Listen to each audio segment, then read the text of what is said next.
سوائے سکندر بخت کے سب کے بارے میں معلوم ہو چکا ہے کہ کون کہاں تھا اور کیا کر رہا تھا۔ ان کا ہیڈ تو وہی ہے، سکندر بخت چلا ہوا ہے وہ، بلکہ اس سے بھی کچھ زیادہ۔ گرگٹ اتنی تیزی سے رنگ نہیں بدلتا جیسے وہ چہرے بدلتا ہے، اور ایسے غائب ہو جاتا ہے سامنے سے شاہد علی۔ اتنے مروب ہو تم اس سے، جیسے وہ عام آدمی نہیں، سپرمین ہے، مافوق الفطرت قوتوں کا مالک ہے۔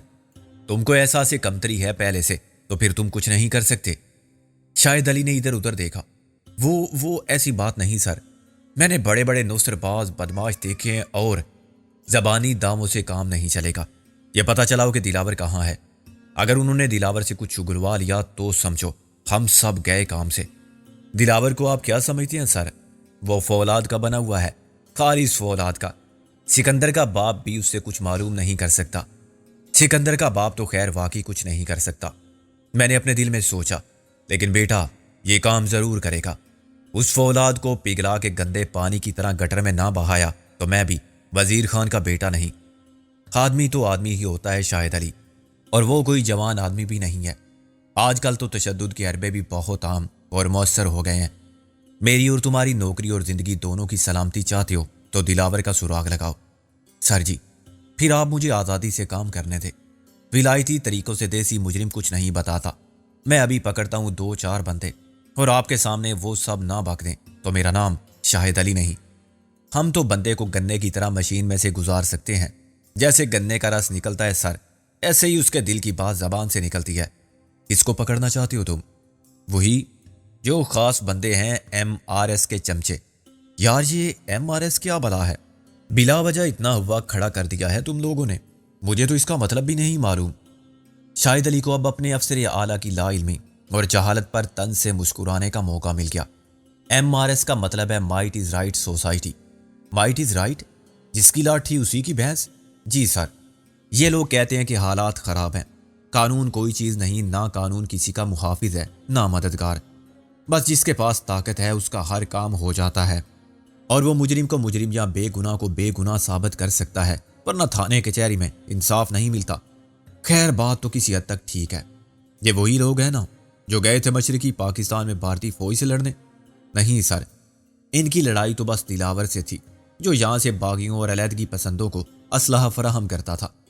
ان میں سکندر کی دلاور سے خاندانی دشمنی ہے، کچھ وراثت کا جھگڑا ہے۔ سکندر سمجھتا ہے کہ اس کے باپ کو دلاور نے مروا دیا تھا۔ اس کا ایک دوست تھا محسن شیرازی، کسی ڈپٹی سیکرٹری کا بیٹا تھا۔ پھر یہ رابعہ جو سکندر کی یار ہے۔ تم اس مشہور وکیل کی بات کر رہے ہو؟ ہاں جی، مشہور کیا، اس نے سکندر کی خاطر پہلے خصم کو چھوڑ دیا تھا، حالانکہ وہ آج کل سیکرٹری ہے سر۔ سیکرٹری؟ کس محکمے کا؟ SP چونکا۔ یہ اچھا پوائنٹ ہے، ہم اسے رابعہ کے خلاف استعمال کر سکتے ہیں۔ محکمے کا پتہ بھی چل جائے گا سر، لیکن کیا؟ اس کا نام مجھے معلوم نہیں۔ شاہد علی خفت سے بولا۔ کوئی بات نہیں، ظفر حیات نے طنز کیا، ہم ہر محکمے کے ہر سیکرٹری سے پوچھ لیں گے، بلکہ تم فون اٹھا کے یہ کام شروع کر دو، کوئی نہ کوئی ضرور مان جائے گا کہ وہ رابعہ کا خصم ہے اور اس کا یار تھا سکندر۔ میں پتہ کر لوں گا سر۔ شاہد علی کو پسینہ آ گیا۔ میں آپ کو کچھ اور بتانے والا تھا۔ محسن، رابعہ اور سکندر، ان کے نام سے MRS بنی تھی۔ بعد میں دوسرے لوگ بھی شامل ہو گئے۔ سارے آپس میں دوست تھے اور جذباتی نوجوان تھے، بما مرزا غالب صافی، اس کی یار نازو، بڑی ماہر ہے جوڈو کراٹے کی۔ ایک لڑکی تھی گل، جس کے بارے میں معلوم ہوا تھا کہ ناگمنی ہے۔ ناگمنی؟ کون ناگمنی؟ ڈاکو شیش ناگ کی بہن، بڑا نامی گرامی ڈاکو تھا۔ پولیس مقابلے میں ہلاک ہوا تھا، مگر جاتے جاتے وہ بہن کو سکندر کے حوالے کر گیا۔ خود ناگمنی کم نہیں تھی، مگر وہ گل بانو بن کے بالکل بدل گئی۔ ہمارے محکمے کا ایک ASI تھا، اکرام شیخ، نوکری چھوڑ گیا، وہ نازو کا بھائی تھا۔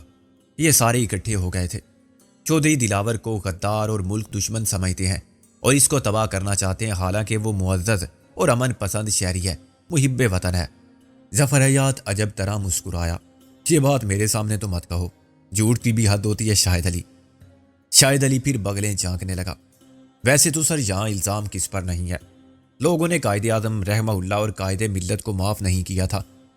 دوبارہ میرے سامنے یہ موازنہ مت کرنا شاہد علی، میں بہت برا آدمی ہوں مگر پاکستانی ہوں، اور نہ اس ملک کے خلاف کچھ سن سکتا ہوں، نہ قائد اعظم رحمہ اللہ کے خلاف۔ مجھے اچھی طرح معلوم ہے کہ دلاور کیا ہے، لیکن میں تمہاری زبان سے سننا چاہتا تھا۔ افسوس کہ یہ میرے دائرہ اختیار میں نہیں۔ میں صرف ڈاکٹر شیلی مرڈر کیس کی تفتیش کے لیے آیا ہوں، ورنہ اس نے جملہ ادھورا چھوڑ دیا۔ شاہد علی کا رنگ اڑ گیا۔ I am sorry sir. دلاور کی بازیابی کے لیے کیا کر رہے ہو تم؟ ہر جگہ نگرانی ہو رہی ہے، جہاں بھی یہ MRS والے آتے جاتے ہیں ہمارے بندے وہاں موجود ہیں۔ ابھی تک رپورٹ وہی ہے کہ کوئی رپورٹ نہیں۔ تمہارے یہ بندے کون ہیں؟ تم جیسے ہیں تو پھر رپورٹ خاک دیں گے۔ ان کو نظر آتا ہے، سنائی دیتا ہے ٹھیک سے، اور وہ بیٹھے بیٹھے سو تو نہیں جاتے؟ نہیں سر، بڑے خاص بندے لگائے ہیں۔ ابھی تک رابعہ کے آفس وقار یوسف کے گھر کی نگرانی ہو رہی تھی۔ دونوں جگہ خفیہ مائکرو فون لگا دیے تھے، جو بات ہوگی صاف سنی جائے گی۔ اب تیسری جگہ بھی ایک پارٹی روانہ کی ہے جو منظر وکیل کی کوٹھی کا فون ٹیپ کرے گی۔ اندر جا کے مائکرو فون لگانا تو مشکل تھا۔ رابعہ اور منظر کی گاڑی کے نیچے مائکرو فون لگائے ہیں، مقناطیسی مائکرو فون ہے، گر نہیں سکتے اور نظر بھی نہیں آ سکتے۔ میرا دل ڈوبنے لگا۔ یہ بات نہ رابعہ کے علم میں تھی اور نہ منظر کے۔ اچھی بات یہ ہوئی تھی کہ وہ ایک ہی گاڑی میں نہیں گئے تھے، ورنہ آپس میں ضرور باتیں کرتے اور باتوں باتوں میں بانڈا پھوٹ جاتا۔ خود وقار یوسف کو معلوم نہیں تھا کہ اس کے گھر کی باتیں کوئی باہر سن رہا ہے۔ ان سب کو یہ بتانا ضروری تھا، مگر سوال یہ تھا کہ کیسے بتایا جائے۔ دلاور کے گھر والوں کی حفاظت کے لیے کیا کیا ہے تم نے؟ یہ میرا کام تو نہیں تھا سر، خود دلاور نے بندوبست کیا تھا اور انہیں غائب کر دیا۔ ان پر کوئی ہاتھ نہیں ڈال سکتا۔ تمہاری اپنی عقل کیا کہتی ہے؟ تم شروع سے اس کیس کو ڈیل کر رہے ہو اور تمہارے ساتھ وہ انسپیکٹر بھی ہے۔ وہ کہاں ہے اس وقت؟ وہ موبائل میں گھوم رہا ہے سر۔ شاہد علی مسکرایا۔ اس کے پاس ایک خاص ریسیور ہے۔ ہم نے دلاور کو ایک سگنل ٹرانسمیٹر دے دیا تھا جو پولیس کی فریکوینسی پر کام کرتا ہے۔ کس کی اجازت سے؟ تم جانتے ہو یہ کتنا سنگین جرم ہے۔ اوپر والوں کا حکم تھا سر۔ اور ٹرانسمیٹر ویسے تو پولیس کا ہے، مگر ہمیں بھی حکومت نے فراہم نہیں کیا تھا۔ پھر ہمارے پاس تو پرانے وقتوں کے آلات ہیں سر، جو گورے ہندوستان چھوڑتے وقت کباڑ سمجھ کے چھوڑ گئے تھے۔ پورا نظام وہی ہے، قاعدے قانون تک۔ یہ ٹرانسمیٹر دراصل چھوٹا سا UHF مائکرو فون ہے، دلاور نے خود ہی باہر سے اسمگل کیا تھا۔ ایک SSP ہوتے تھے مرحوم زامن رضوی، نام سنا ہے ان کا؟ کوئی کچھ بھی کہے جناب عالی، ماننا پڑتا ہے کہ ویسا افسر نہیں دیکھا۔ ملنگ بندہ تھا جی، اور اتنا قابل۔ پہلے ترقی کی، پھر تو جی وقت بدل گیا اور اس کا گزارا نہیں ہوا۔ پرانے لوگ لحاظ کرتے تھے، نئے دشمن ہو گئے اس کے، اللہ اس کی مغفرت کرے۔ اچھا افسر تھا ماتحتوں کے لیے بھی۔ مجھے اس وقت ایک دشمن کے منہ سے مرحوم انکل زامن رضوی کے لیے تعریف کے الفاظ سن کر دلی سکون اور مسرت حاصل ہوئی۔ گزرے ہوئے وقت کی بہت سی یادوں کے نقش تازہ ہو گئے۔ ہم نہ ہوں گے تو بہت یاد کرے گی دنیا۔ ان کی صورت نے میرے تصور میں سرگوشی کی۔ زامن رضوی کا کیا ذکر تھا یہاں؟ ظفر حیات بولا۔ انہوں نے یہ سگنل دینے والا آلہ ضبط کر لیا تھا، پھر ہم نے بھی خاص لوگوں سے یہ آلات منگوائے۔ خاص استعمال کی چیز ہے، ہر جگہ استعمال نہیں کر سکتے، اور خفیہ رپورٹ تو اس کے بغیر نہیں بنتی، مگر سرکاری طور پر کچھ نہیں ہے۔ لکھا یہ جاتا ہے کہ رپورٹ مخبروں نے دی تھی۔ ایسا ہی ایک سگنل دینے والا آلہ چودھری دلاور کے پاس ہر وقت موجود رہتا ہے۔ اس سے پتہ چل جاتا ہے کہ وہ کہاں ہے۔ سگنل مسلسل نشر ہوتا ہے اور طاقتور ریسیور ہو تو سراغ لگایا جا سکتا ہے۔ مگر یہ تو اس کی گاڑی میں ہوگا۔ ہاں جی، ٹرانسمیٹر گاڑی میں ہے، مائکرو فون تعویذ کی طرح گلے میں پڑا رہتا ہے۔ لگتا ہے چاندی کے کیس میں کوئی نقش ہوگا یا کلام پاک کا خورد بینی نسخہ۔ سونے کی زنجیر ہے، مگر اندر وہ آلہ ہے اور زنجیر اس کا ایریل ہے۔ اس کا سگنل گاڑی میں وصول ہوتا ہے اور اس کے ٹرانسمیٹر سے نشر ہوتا ہے تو گھر کے فون پر بھی سنا جا سکتا ہے، لیکن اس وقت گاڑی نہیں ہے اس کے پاس۔ تعویذ جیسے آلے کا سگنل اتنا کمزور ہوتا ہے کہ مشکل سے 100 گز تک جاتا ہے۔ انسپیکٹر کے پاس ریسیور بہت طاقتور ہے، اس نے پکڑ لیا تو معلوم ہو جائے گا کہ دلاور 100 گز کے اندر کہیں موجود ہے۔ ظفر حیات فکر مند ہو گیا۔ آئیڈیا یقیناً اچھا ہے، مگر بہت سے عوامل ہیں جو انسپیکٹر کی تلاش کو ناکام بنا سکتے ہیں۔ فرض کرو اغوا کرنے والوں نے اسے تعویذ نہ سمجھا، یا تعویذ کو کھول کے دیکھا، اس کے گلے سے اتار لیا۔ ویسے تو تعویذ گنڈے پر یقین نہ رکھنے والے بھی تعویذ کو نہیں چھیڑتے، گلے میں چھوڑ دیتے ہیں، لیکن خطرہ ضرور ہے کیونکہ یہ تعویذ زیادہ بڑا نظر آتا ہے۔ اس کی بیٹری کتنی پاورفل ہے؟ بیٹری کا مجھے پتہ نہیں سر، کمزور ہوگی تو سگنل بھی کمزور ہوگا۔ 100 گز کی بجائے 50 گز جائے گا۔ اس کو کسی کوٹھی میں رکھا گیا جو کنال 2 کنال کی ہو یا تہ خانے میں، تو سڑک پر سے گزرتے ہوئے تمہارے انسپیکٹر صاحب کو کچھ بھی سنائی نہیں دے گا، ہوا ریسیور اچھے سے اچھا ہو۔ یہ چانس تو ہے سر، لیکن کوشش کرنا ضروری ہے۔ ان کی گفتگو نے مجھے خاصا نروس کر دیا تھا۔ میں تصور کر سکتا تھا کہ سڑک سے وہ جگہ کتنی دور ہے جہاں دلاور اس وقت موجود تھا۔ میرے اندازے کے مطابق سڑک سے گیٹ اور پھر گیراج تک کا فاصلہ کسی طرح بھی 50 گز سے زیادہ نہیں تھا۔ دلاور کے گلے میں تعویذ کس نے دیکھا ہوگا؟ تلاشی میں اسلحہ وغیرہ تو نہیں چھوڑا جاتا، مگر چاندی کی اس طرح چھوٹی سی ڈبیا پر کسی کا شک نہیں جاتا۔ اس میں چھپا ہوا کوئی آلہ سگنل نشر کر رہا ہوگا۔ وہ بدستور دلاور کے گلے میں لٹکا ہوا ہوگا۔ منظر کا گھر بھی سب کی نظر میں ایک مشکوک جگہ تھی۔ انسپیکٹر وہاں ضرور چیک کرے گا، کیا پتا اب تک اسے کوٹھی میں دلاور کی موجودگی کا سراغ مل گیا ہو، وہ چھاپا مار چکا ہو یا اس کے لیے قانونی مرحلے پورے کر چکا ہو۔ وہ کسی دشواری کے بغیر دلاور کو برآمد کر لیں گے اور نہ تو اسے حبس سے بیجا میں رکھنے کے الزام میں گرفتار ہو جائے گی۔ منظر بھی چکر میں آ جائے گا۔ میری سمجھ میں نہیں آتا تھا کہ میں یہ معلومات کیسے آگے پہنچاؤں۔ میرے لیے پرسکون رہنا بھی مشکل ثابت ہو رہا تھا۔ ان کی گفتگو ابھی جاری تھی، مگر میں وہاں سے اٹھنے کی سوچ رہا تھا۔ مجھے یقین تھا کہ غالب نے اتنی جلدی دلاور کو منظر کے گھر سے شفٹ نہیں کیا ہوگا۔ میں رابعہ کو خبردار کر سکتا تھا کہ وہ دلاور کے لاکر جیسے تعویذ کو گلے سے اتار کے توڑ دے۔ اچانک خادم کے چلانے کی آواز آئی، حد کرتے ہو تم لوگ بھی۔ اندر وکیل صاحب فرنچ بول رہے ہوں گے اور ایس پی صاحب انگریزی۔ ایس پی نے گھنٹی بجائی، اندر آنے دو مولوی کو۔ خادم حسین اندر آیا تو خاصا خفا تھا۔ مجھے کوئی اسپیشل پاس بنوا دے سر، ورنہ یہ بک بک ہوگی روز۔ تمہاری بک بک تو ہم 1 منٹ میں بند کر سکتے ہیں، اسپیشل پاس کے بچے، شاہد علی نے کہا۔ کتا بھونکنے سے باز نہ آئے تو زبان کاٹ دینی چاہیے۔ خادم نے مجھ سے فرنچ میں کہا، یہ لوگ مجھے دھمکی دے رہے ہیں کہ میری زبان کاٹ سکتے ہیں۔ میں نے کہا، ان سے کہو کہ تم صرف زبان ہی نہیں، ناک، کان اور سب کچھ کاٹ سکتے ہو۔ مولوی صاحب نے جواب میں کہا، وکیل صاحب فرماتے ہیں کہ مولوی خادم حسین کو لاوارث نہ سمجھا جائے، یہ بات اعلیٰ افسران کے گوش گزار کی جائے گی تحریری طور پر۔ میں نے اتنی دیر میں بہت کچھ لکھ لیا تھا۔ خادم حسین، باہر جا کے کہیں سے فون پر یہ باتیں سب کو بتا دو۔ میں نے نام اور نمبر لکھ دیے ہیں، یہ کام فوراً کرو اور فوراً مجھے واپس آ کے بتاؤ۔ میں نے اسے جیب میں سے 10 کا نوٹ نکال کے دیا، جب واپس آؤ تو کوئی دوا لیتے آنا، کھانسی کا شربت ہی لے آنا۔ مولوی سمجھ گیا، میں ابھی دوائی لے کر حاضر ہوتا ہوں۔ ایس پی نے کہا، تم بیمار ہو تو یہاں کیوں بیٹھے ہو؟ خادم رک گیا۔ اس نے مجھ سے کہا، آپ کچھ بیمار تو نظر آئیں۔ میں کیا جواب دوں انہیں آخر؟ ان سے کہو کہ وکیل صاحب خدا نخواستہ نزا کے عالم میں نہیں ہے، بس معمولی گلے کی خراش ہے۔ خادم حسین کے جانے کے بعد بھی میرا اضطراب کم نہیں ہوا۔ ڈی ایس پی شاہد علی کے پاس کاغذات کا ایک نیا پلندہ لایا گیا تھا۔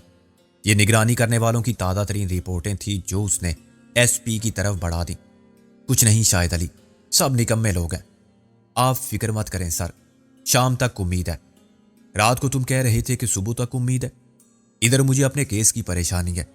یہ جو تمہارا باپ سامنے آ کے بیٹھ گیا ہے، یہ مجھے آسانی سے چھوڑنے والا نہیں ہے۔ ابھی تک تو اس کی قبر کا بھی پتہ نہیں۔ میں اس کا نام نہیں لینا چاہتا۔ گورکن مددگار ثابت ہو سکتا تھا۔ کیا کریں جی، بوڑھا آدمی تھا، بھول گیا، اور تم نے فرض کر لیا کہ وہ بتانا نہیں چاہتا۔ معلوم کرنے کی کوشش میں اسے ہی ختم کر دیا۔ اب کیا اس کی روح سے معلوم کرو گے؟ یہ تو دیکھنا کہ بوڑھے کی قوت برداشت کتنی ہے۔ ظفر حیات نے برہمی سے کہا، زیادہ سختی نہیں کی تھی سر، وہ بھی مجبوری تھی۔ بوڑھا بکا ہوا تھا۔ بکا ہوا تھا؟ کیا مطلب؟ ڈی ایس پی شاہد علی نے عیاری سے کہا، اسے خاموش رہنے کی قیمت دی جا چکی تھی۔ کس نے دی تھی قیمت؟ انہی لوگوں نے سر، جو یہ کہتے پھرتے ہیں کہ ڈاکٹر شیلی کو قتل کیا گیا تھا، حالانکہ حادثہ ساری دنیا کے سامنے پیش آیا تھا۔ ظفر حیات کا غصہ اور بڑھ گیا۔ شاہد علی قتل کیا گیا تھا یا نہیں، یہی معلوم کرنے کے لیے مجھے بھیجا گیا ہے۔ مگر مصیبت یہ ہے کہ تم میری مشکلات میں اضافہ کر رہے ہو۔ ایک طرف مدعی ہیں سینئر وکیل، بال کی کھال نکالنے والے پرانے پاپی، ان کا ساتھ دینے والے ہیں چودھری دلاور کے پرانے دشمن۔ ان کو حمایت حاصل ہے برٹش قونصلیٹ کی اور مجھ پر دباؤ ہے حکومت کا۔ میں کیسے بچا سکتا ہوں دلاور کو جب تم خود استغاثہ کے کیس کو مضبوط بنانے پر آمادہ ہو؟ اس بوڑھے گورکن کا قتل کوئی معمولی غلطی نہیں ہے۔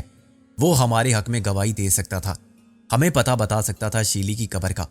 اب تمہارے اور دلاور کے دشمن اس قتل کو بھی دلاور کے کھاتے میں ڈالیں گے۔ یہ ثابت کریں گے کہ دلاور کے کہنے پر پولیس نے اسے اٹھایا، اس سے شیلی کی قبر کا پتہ پوچھا تاکہ وہاں سے لاش غائب کی جا سکے، اور اس نے انکار کیا تو تشدد سے اسے مار ڈالا۔ کیا کہو گے تم جواب میں؟ بولو۔ اس نے میز پر مکہ مارا۔ چلائیں نہیں سر۔ شاہد علی کے چہرے پر ایک زہریلی مسکراہٹ نمودار ہوئی۔ کون الزام لگا سکتا ہے پولیس پر قتل کا؟ کیوں؟ وہ گورکن کیا تبھی موت مرا تھا؟ یہ آپ سے کس نے کہا کہ وہ مر گیا ہے اور اس کی موت پولیس تشدد سے ہوئی تھی؟ شاہد علی مسکراتا رہا۔ کیا مطلب؟ مطلب یہ سر کہ ہم تو اسے رات کے وقت اٹھا لائے تھے اور صبح واپس چھوڑ آئے تھے۔ آپ کو یہ بات میں نے اس لیے بتا دی کہ آپ سے کیا پڑتا، لیکن اور کسی کو کچھ بھی نہیں معلوم۔ نہ بوڑھے کا بیٹا آیا تھا فریاد لے کر، نہ اس نے کسی کے خلاف رپورٹ لکھوائی اور نہ کوئی بیان دیا۔ گاڑ دیا ہوگا باپ کو خود ہی اور قبرستان کا مالک خود بن گیا ہوگا۔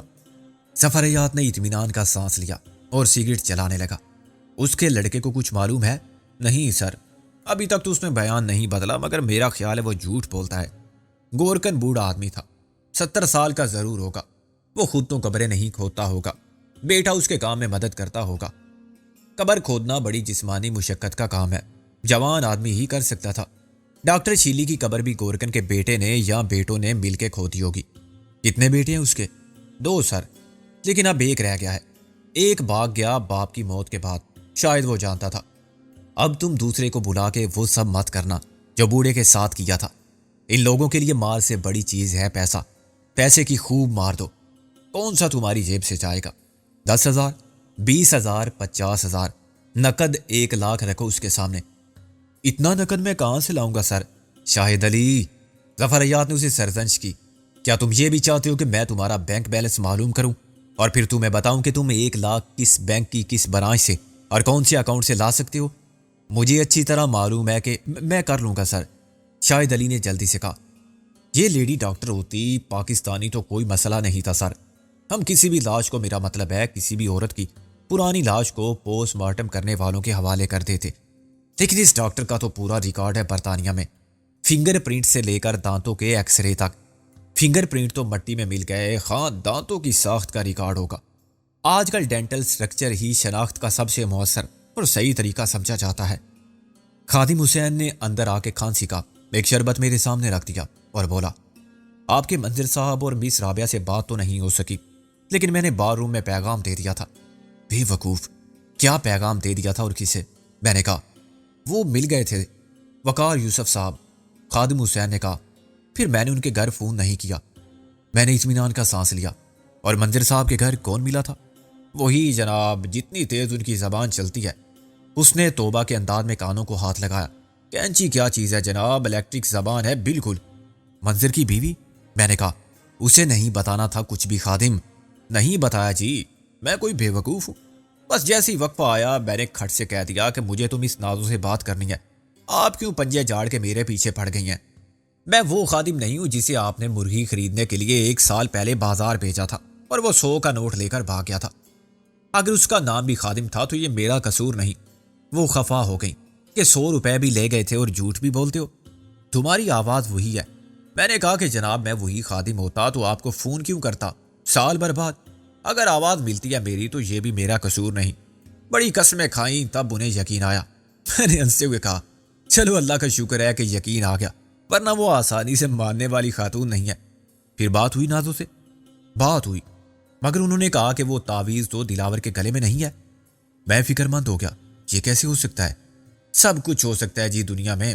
انہوں نے تصدیق کر لی تھی۔ ظفریات نے میز پر چھڑی ماری۔ مولوی خادم حسین، زیادہ فرنچ مت بولو۔ کیا رپورٹ لائے ہو تم باہر سے؟ تم مجھے مترجم سے زیادہ جاسوس لگتی ہو۔ کیا چکر چلا رکھا ہے تم نے؟